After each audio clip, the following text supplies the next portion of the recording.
Kendine verdiğin sözler yalnız iyi hissettiğin günlerde çalışıyorsa sorun karakter olmayabilir. Sistem fazla kırılgandır. Tembelliğin kökleri.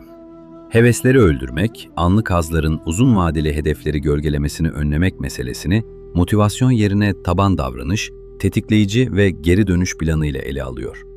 Sert kurallar kısa süreli kontrol hissi verebilir. Fakat gerçek hayata uyum sağlamadığında hızla kırılır. Sağlam disiplin esnekliğe izin verir. Buna rağmen yönü korur. Tembelliğin kökleri anlatısında iki çizgiyi birbirine karıştırmayacağız. Tarihsel kanıt ve bugünkü uygulama. Gazali hakkında bildiklerimiz birinci çizgiyi, davranış bilimi ve yaşam düzeniyle kuracağımız protokoller ikinci çizgiyi oluşturacak. Aradaki sınır anlatımın zayıflığı değil, güvenilirliğidir. Hevesleri öldürmek için tarihsel başlangıç noktası şudur. Gazali, 1058 ile 1111. Kelam, fıkıh, ahlak ve tasavvuf alanlarında etkili bir düşünürdür. Kendi düşünsel krizini de anlattığı eserleri ve ihya üzerinden şüphe, niyet, nefs, arzu, kibir ve irade üzerinde durur. Kaynaklarda kendi entelektüel şüphesini sistemli sorgulamaya dönüştürmesi bilgisi bulunur.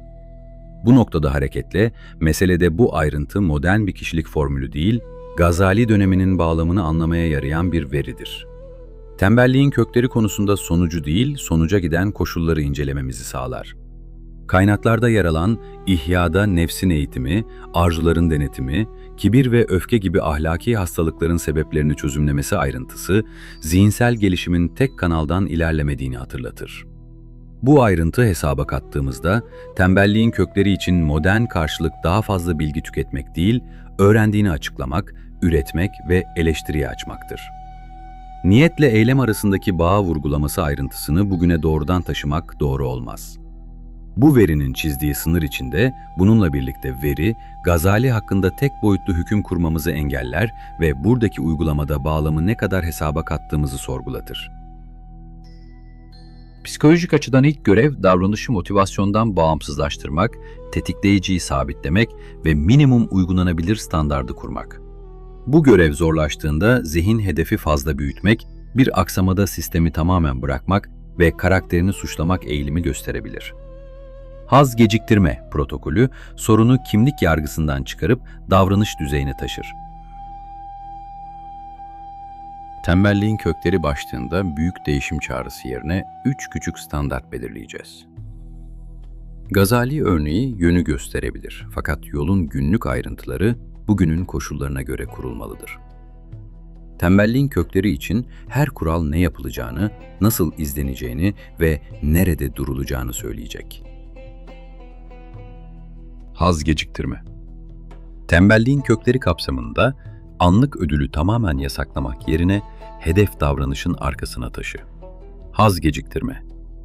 Psikolojik olarak ruh haline bağlı olmayan bir taban davranış kurar. Haz geciktirme uygulanırken normal hedefin yanında bir zor gün yaz. Söz konusu zor günde 20 dakika çalışamıyorsan 5 dakika, tam antrenman yapamıyorsan kısa bir hareket dizisi uygula. Pratik karşılık olarak minimum davranış kapasiteyi büyütmez. Fakat yönle bağın tamamen kopmasını önler. Şimdi dene. Sosyal medya, oyun, atıştırma gibi ödülleri derin çalışma bloğundan sonraya koy. Haz geciktirme protokolünü izlerken sonuçtan önce süreci değerlendir.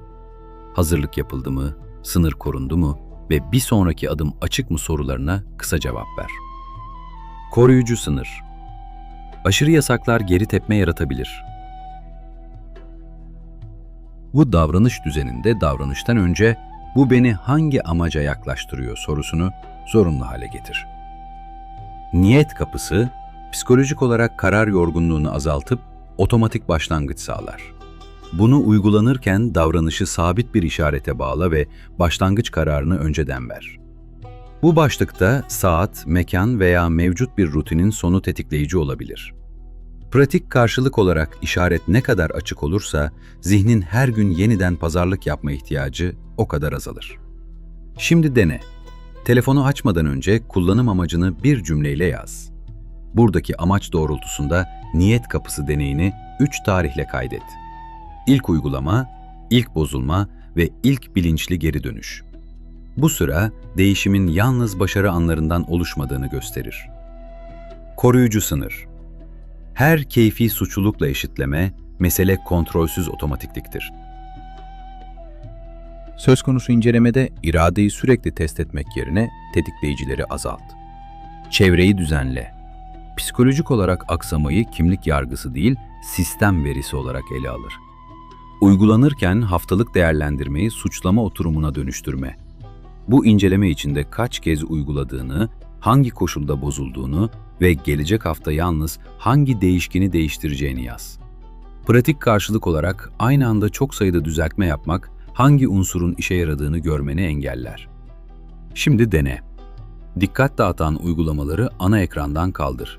Çalışma masasını sadeleştir. Çevreyi düzenle. İlkesini her gün aynı sertlikte uygulamak yerine minimum ve normal şekilde uygula. Tembelliğin kökleri değerlendirmesinde hangi kural, hangi koşulda sürdürülebildiğini yaz. Koruyucu sınır. Sorunu yalnız karakter kusuru gibi görme. Ortam önemlidir. Bu meselede 3 protokol tek bir zincir kurar. Haz geciktirme, ilk kırılma noktasını, niyet kapısı, davranışın devamını, çevreyi düzenle ise geri bildirimi yönetir. Sorun yeniden belirdiğinde hangi halkanın koptuğunu belirle. Başlangıç bozuluyorsa ilk kuralı, sürdürme bozuluyorsa ikinciyi, aynı hata tekrarlanıyorsa üçüncüyü yeniden tasarla. Gazali üzerinden kurulan tarihsel mercek, sonucu taklit etmekten çok bu bağlantıları görmeyi öğretir. Birinci gün tembelliğin kökleri örüntüsünün en sık ortaya çıktığı anı gözle. İkinci gün haz geciktirme kuralını en küçük uygulanabilir ölçekte dene. Üçüncü gün niyet kapısı davranışını sabit bir başlangıç işaretine bağla. Dördüncü gün hedefi fazla büyütmek, bir aksamada sistemi tamamen bırakmak ve karakterini suçlamak içinden sana en çok uyan engeli azalt. Beşinci gün çevreyi düzenle için kısa bir geri bildirim kaydı oluştur. Altıncı gün davranışın en küçük yenisi yapmak ve ertesi gün normal düzene geçiş saatini belirlemek biçimindeki zor gün sürümünü test et. Yedinci gün mükemmel gün sayısını değil, aksama sonrasında plana dönüş hızını değerlendir ve gelecek haftanın tek düzeltmesini seç. 7 günün sonunda buradaki amaç doğrultusunda kendine 3 ayrı soru sor. Hangi kural gerçekten uygulandı? Hangi tetikleyici eski örüntüyü geri getirdi? Gelecek hafta hangi tek çevre değişikliği davranışı kolaylaştırır?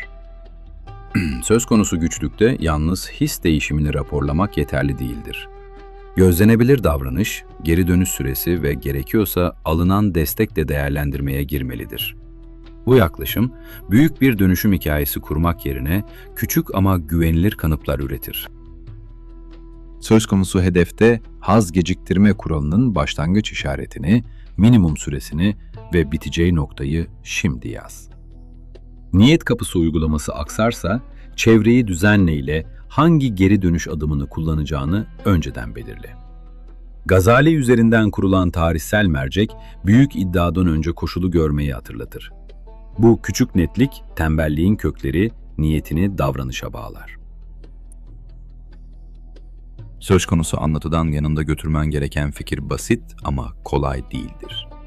Bu süreçte tek bir güçlü an bekleme. Niyet kapısı davranışını küçült, sınırı belirle, sonucu ölç ve gerektiğinde sistemi düzelt. Gazali bu çağın koçu değildi. Onun tarihsel dünyası yalnızca bugün daha iyi düşünmemize yardım eden bir mercektir. Tembelliğin kökleri sonrasında yeni bir videoya geçmeden önce tek bir davranışı yaz. Ne zaman, nerede ve ne kadar yapacaksın? Bu davranış alanında bu 3 ayrıntı yoksa niyet hala soyuttur.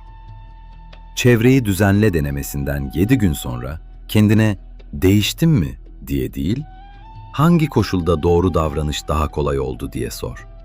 Bu meselede tarihin disiplininin vaadi kısa süreli coşku değil, daha sağlam bir zihinsel düzen kurmaktır.